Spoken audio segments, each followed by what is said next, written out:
सदियों से ये जानवर खेती में इंसानों का साथ देते आए हैं। इन्होंने हमारे खेत जोतने के लिए बड़े हल का बोझ उठाया है, फसलों को कीड़े से बचाने के लिए काफी मेहनत की है। कड़कती धूप में इन्होंने हमारे भोजन के लिए बहुत खून पसीना बहाया है।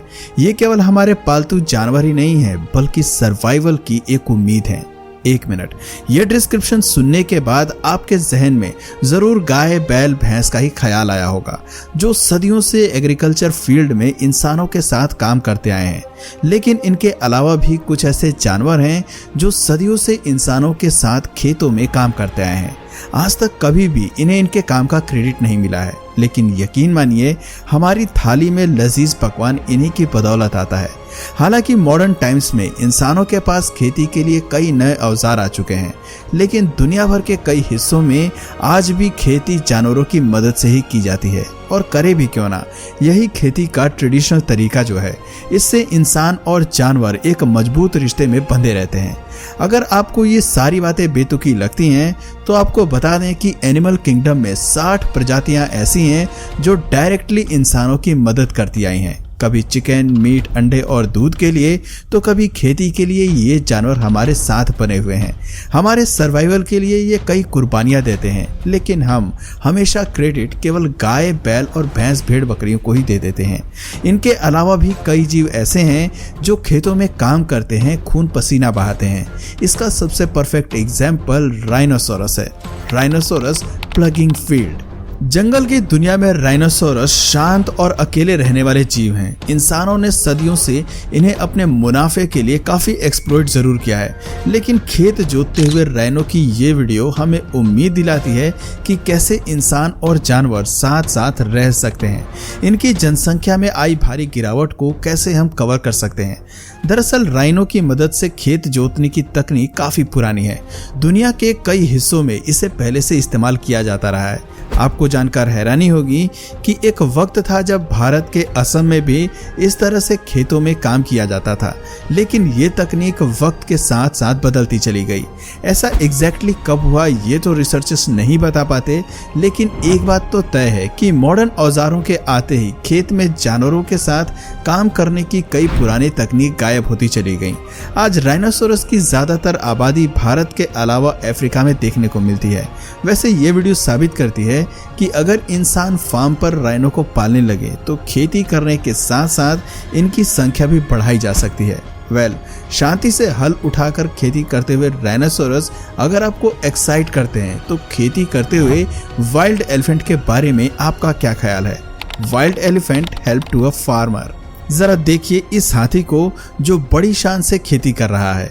ये वीडियो थाईलैंड की है, जिसे हाथियों का देश भी कहा जाता है। यहाँ हाथियों की तादाद इतनी ज्यादा है कि इंसान और जानवरों के बीच एक बहुत ही स्ट्रॉन्ग बॉन्ड है।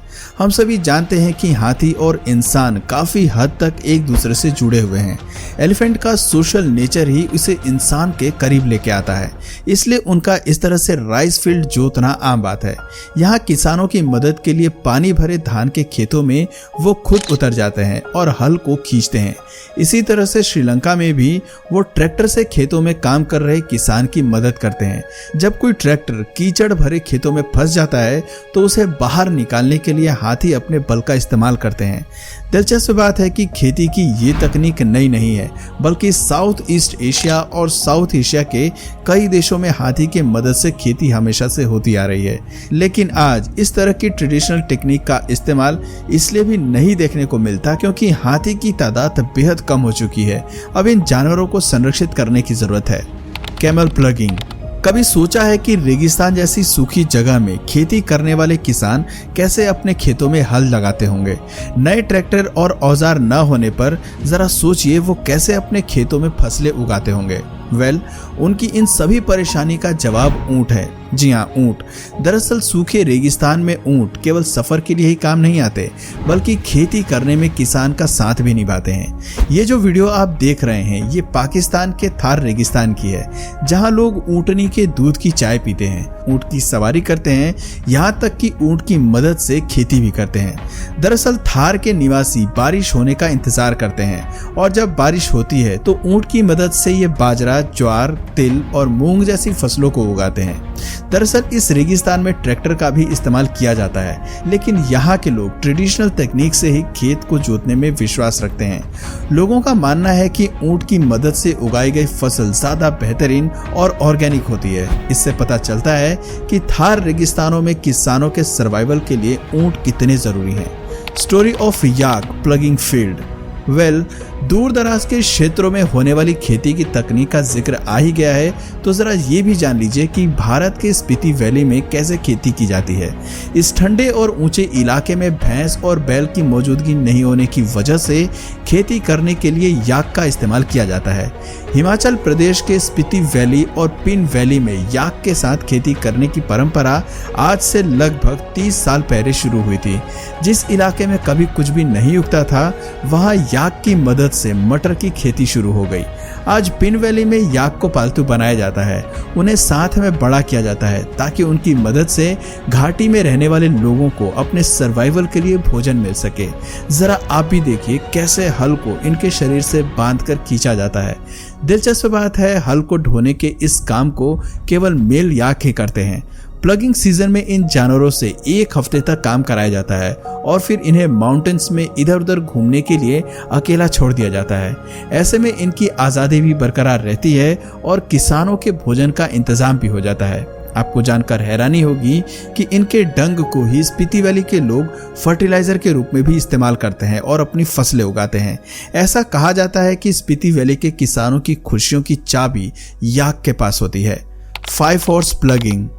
घास के मैदानों में घोड़े को इधर उधर दौड़ते हुए तो आपने कई बार देखा होगा, लेकिन क्या कभी बैल की तरह हल लगाते हुए और खेती में किसानों की मदद करते हुए देखा है? आई एम श्योर आप घोड़े को उसके तेज दौड़ने और लात मारकर हमला करने की स्किल्स के लिए जानते होंगे, लेकिन आपको बता दें कि पालतू घोड़े भी खेती में अपने मालिक की मदद कर सकते हैं। कई हेक्टर लैंड्स को वो आसानी से जोत सकते हैं। एक वजनी शरीर के साथ इनकी स्पीड भी अच्छी खासी होती है। फार्मिंग के लिए घोड़े का इस्तेमाल दुनिया के कई हिस्सों में किया जाता है। इतिहास गवाह है कि ट्रेडिशनली खेत में हल लगाने का काम ऑक्सन और हॉर्स करते हैं, लेकिन जैसे जैसे ट्रैक्टर पॉपुलर होते गए, इन जानवरों को केवल हॉर्स राइडिंग के लिए इस्तेमाल किया जाने लगा। खेत में इनके हल लगाने के टैलेंट को पूरी तरह इग्नोर कर दिया गया। ये वीडियो साफ दिखाता है कि हॉर्सेस को हल जोतने की कला में महारत हासिल होती है। ये चाहे तो आज भी किसानों के लिए खेत को फसल उगाने लायक बना सकते हैं। Duck in rice fields. जमीन पर रहने वाले लैंड मैमल्स के बाद अब बारी पक्षियों की है। आप में से शायद कई लोग इस बात पर विश्वास न करें, लेकिन डक भी किसानों के लिए किसी मसीहा से कम नहीं है।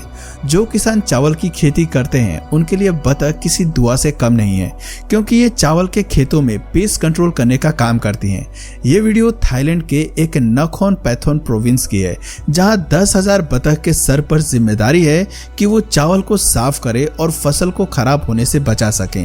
दरअसल जब चावल को हार्वेस्ट किया जाता है तो उसके बाद खेतों में मौजूद कीड़ों को कम करने के लिए कई हजार बतखों का इस्तेमाल किया जाता है। इससे बतख का पेट भी भरता है और चावल की फसल भी खराब होने से बच जाती है। थाईलैंड में खेती का ये रिवाज कई साल पुराना है। लोग आज भी इस रिवाज को फॉलो करके ऑर्गेनिकली फसलों को उगाते हैं। जरा देखिए कैसे ये बतख पूरे खेत को घेर लेते हैं और चावल की फसल में छिपे हुए पेस्ट को ढूंढ कर खा जाते हैं। डंकी प्लगिंग।